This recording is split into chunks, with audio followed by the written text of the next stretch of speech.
We touched on him earlier, Diego Costa's presence for Atletico Madrid. Is his absence one of the main reasons why Chelsea have struggled this season? 100%. Lost that. Morata's never come anywhere near that level. Giroud, I don't think, is anywhere near that level either. I think Chelsea, I know getting slightly off tack, Chelsea are a really good team but have not got a striker. This guy is such a focal point. He makes defenders in opposition take their eye off the ball. They're more concerned about him than playing the game. You know, he'll take you on physically, he'll get you booked. He wants you to come back at him.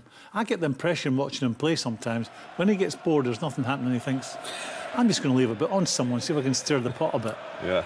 I mean, I think he's absolutely fantastic. Not the silkiest, but he'll take you on in anything you want to take him on in, whether it's in a race, whether it's a jump over the ball to head it, whether your elbow's up or not up, he'll come back at you. We're just seeing a big, passionate Marseille support. He'll relish provoking them tonight. Neil, here's a few bits of him in action. Yeah, I mean, that's a very good finish. It looks an awkward head for him. What's impressed me about him is he looks happy. He's injury-free. He looks strong. I mean, this is the goal that gets into the final. Bellerin, just watch his strength here. There's no way Bellerin's getting back goal side, and it's a brilliant finish.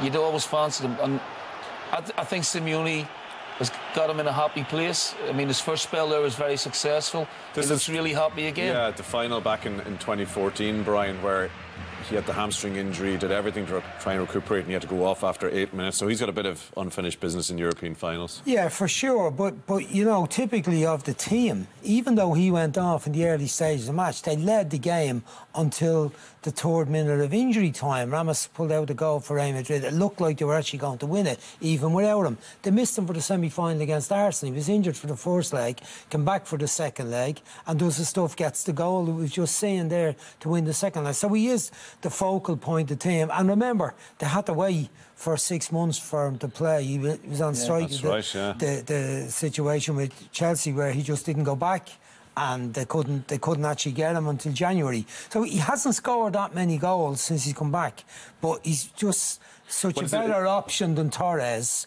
and as a partner to Griezmann, they really work very, very well indeed. And like all that stuff you mentioned there, Graham, about his attitude, Simeone's quote after the Arsenal win was that the team needed a forward with his rage, his intensity, and the mistakes he provokes in opponents. That kind of says it all, doesn't it? What it does, he makes you focus on him and not the game if you're a defender. If you've got a player like that in your team who leads from the front, he'll be first out of the trenches, and then the lesser lights are all in behind him. He makes other people play in his own team, and the guys he's playing against lose their focus. Do you like him? Do you like him as a player? Very much, yeah. Right. Very, very much. Do you think he needs managing, though? Because I think Mourinho fell out of him, and I think Conte fell out of him. I think this guy, Simeone, seems to get the best out of him, pushes his buttons, Graham. Yeah, I think he's happy there. It'd be difficult, but I think you get him on side quite easily. I think you'd let him away with a lot of stuff, and I think, you know, like a dressing room, there's certain people who are allowed to push the boundaries a bit, and it's acceptable to other players. I think he'd be one of them, only because I know every day in training he turns up, he wants to have a fight, and every match day he wants more than just one fight. So I think you would let him get on with it.